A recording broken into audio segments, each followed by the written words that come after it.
Huh? You're pregnant? No way. You're not serious about having the baby, right? That was the first thing my husband said to me when I finally got pregnant at 40.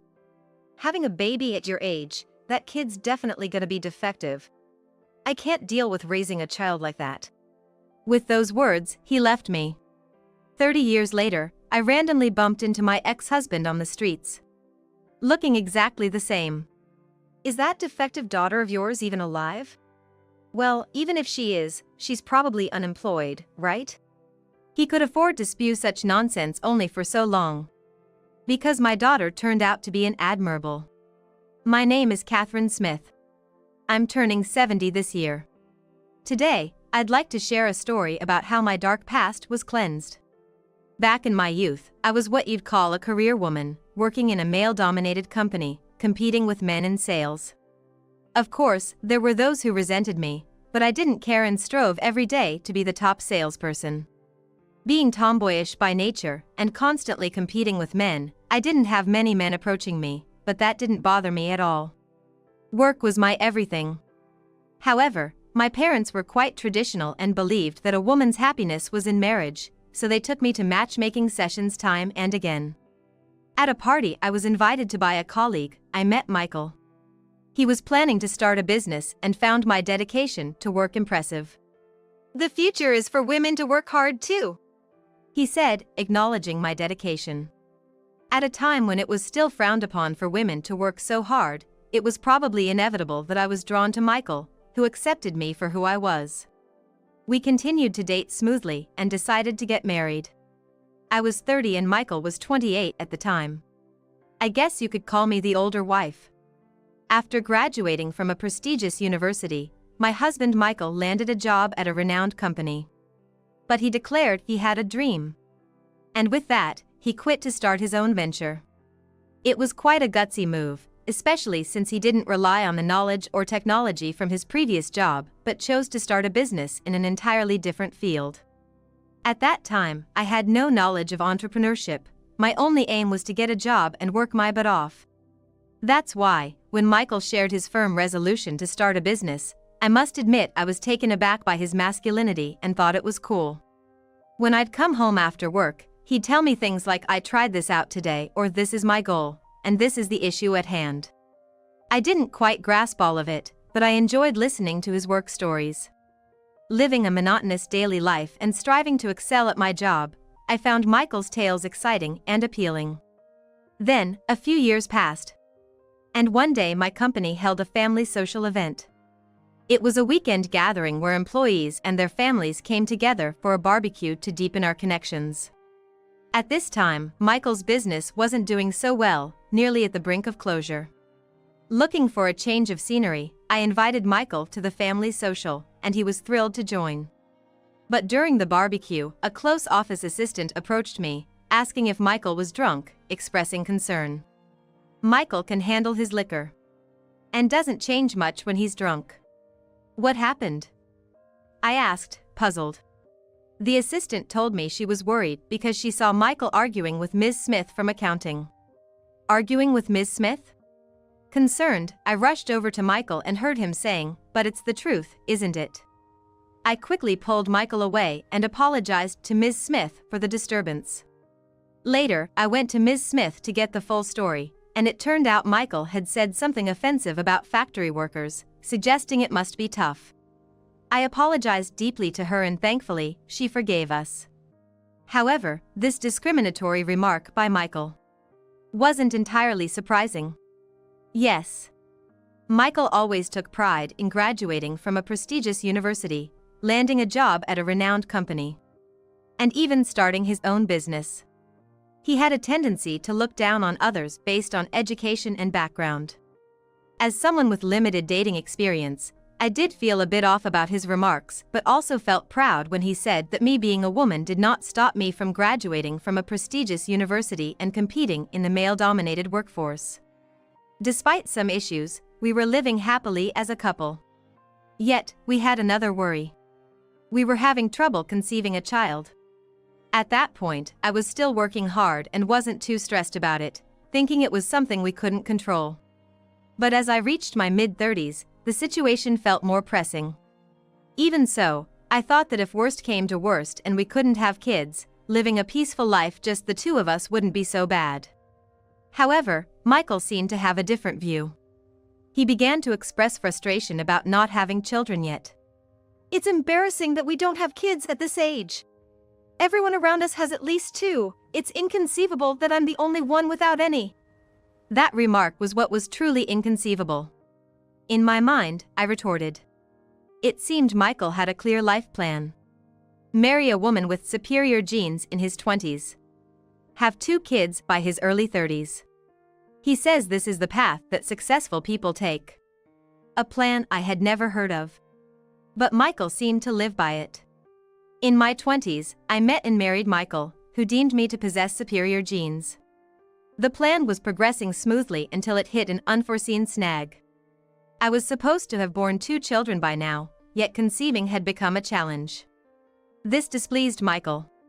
His frustration started to show, and he bluntly criticized me. "You're academically successful and career-oriented, but it seems you lack maternal aptitude." Moreover, he accused me, "Your alma mater might be renowned, but as a woman, you're flawed." I've been duped. When I broached the subject of fertility treatments, Michael rejected the idea, stating, "Children born through fertility treatments can't possibly be superior. I'm totally against it." What a biased opinion. No matter how I tried to persuade him, even suggesting a simple hospital visit, he'd say things like, "Going to the hospital for such a thing would be an embarrassment." When I tentatively proposed at least getting tested, he exploded, "What, you're saying it's my fault? Cut it out." He yelled and insisted, "If you really want to go that badly, go by yourself." But going alone seemed pointless. Fertility treatments are a couple's endeavor. Yet, Michael failed to understand this. Nonetheless, I visited the fertility clinic alone, where the doctor told me, "Everything seems fine. Please come back with your husband next time." That was to be expected. After all, a child isn't made alone. Yet, without Michael's cooperation, it seemed I had no choice but to give up. That's what I thought. A decade into our marriage, I began to see Michael's so-called masculinity as nothing more than selfishness. His enthusiasm for starting a business had faded into a cycle of starting and giving up, and now, 10 years later, nothing had changed. While he did odd jobs occasionally, my salary was the mainstay of our finances. Yet, he would conveniently ignore any inconvenient truths. How many times had the thought of divorce crossed my mind? But after 10 years, affection takes root. Occasionally he was harsh, but if I didn't dwell on it, it didn't bother me. Humans are peculiar in that way. And then, on one fateful day as I turned 40, something astonishing happened. I was pregnant. My period had stopped. Had I reached menopause already? But at 40, wasn't that too soon? Worried it might be an illness, I decided to visit the hospital. The doctor's words left me stunned. "You're pregnant." "But I'm 40 years old. Pregnant?" I replied in disbelief. The doctor reassured me, "It's not uncommon for women at 40 to conceive." Though it was surprising.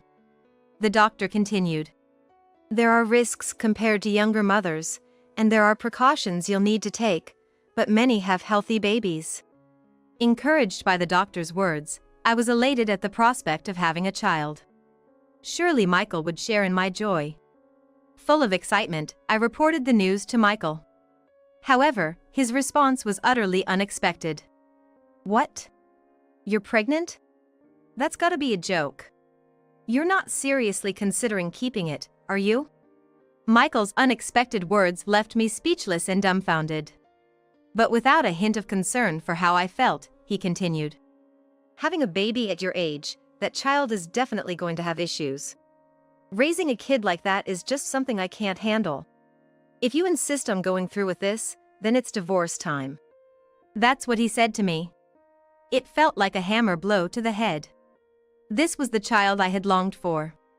Not having it was not an option for me. Yet Michael was saying if I went through with it, we would get divorced.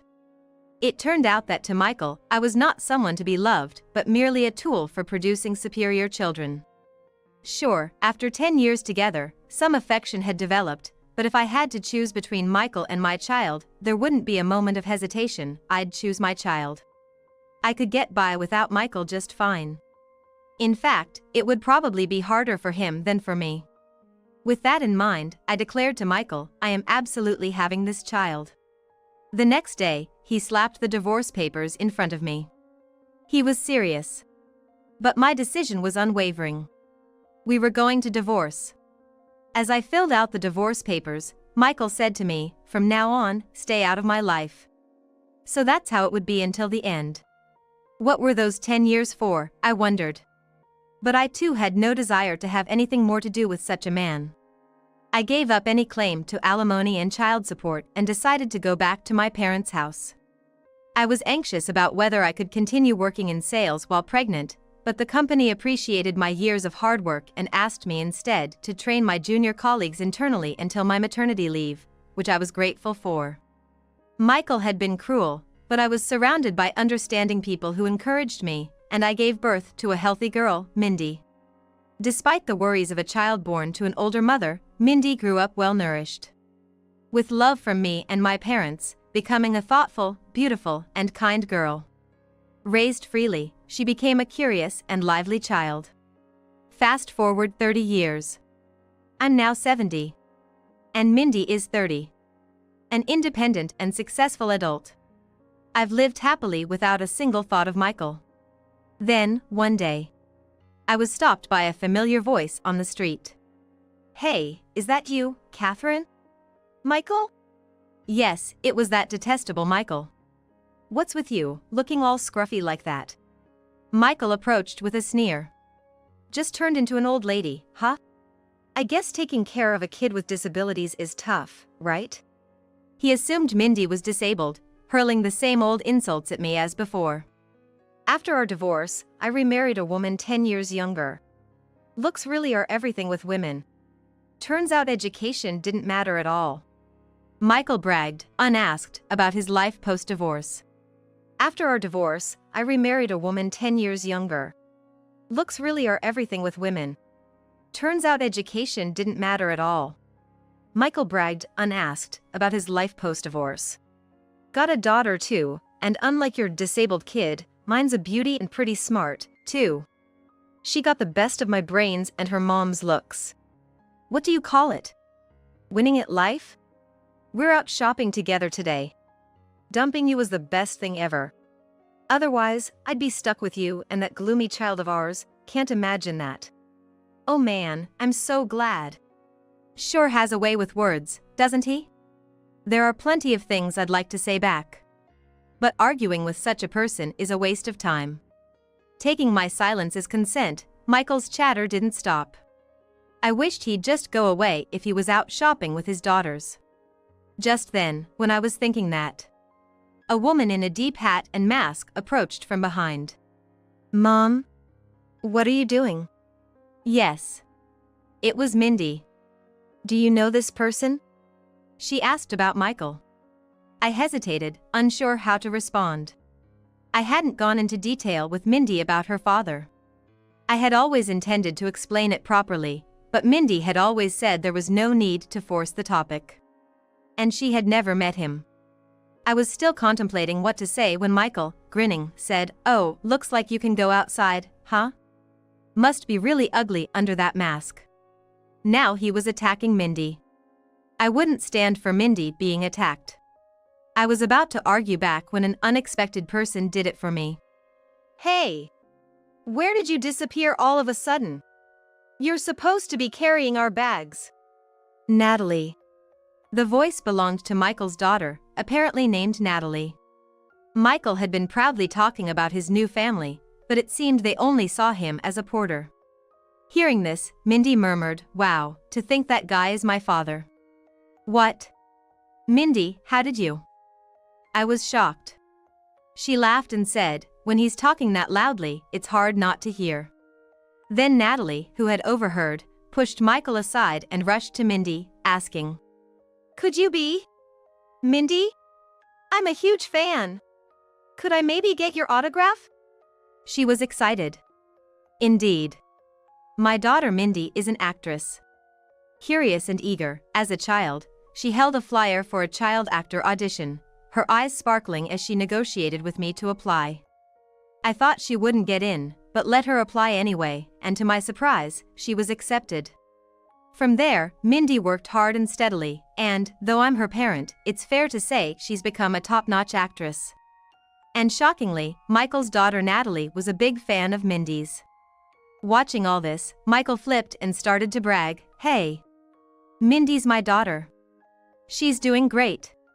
I can brag about this." But then Natalie yelled at him, "You were just telling Mindy's mom how glad you were about the divorce, and calling Mindy defective. That's totally unacceptable. Even if Mindy and her mom forgive you, I will never forgive you for life." Sure enough, it seems even Michael couldn't say anything back to Natalie. After Natalie said that to him, he hurriedly came to apologize to us. But Michael's enemies only continued to grow. Michael's current wife, Christy, showed up and said, "You really need to start taking things seriously. Talking about starting a business but just drifting around aimlessly. I've put up with it because you do anything I ask, so I've held off on divorce, but seeing how you treat your ex-wife, it's just cruel. Looking down on others and attacking those who seem weaker than you, it's the lowest of the low. I can't be with someone after seeing their true nature." "We're getting a divorce," she said nonchalantly. Caught off guard by the sudden declaration of divorce, Michael pleaded with Christy, "I'm really sorry. Please, anything but divorce." Despite his begging, both Christy and Natalie had had enough.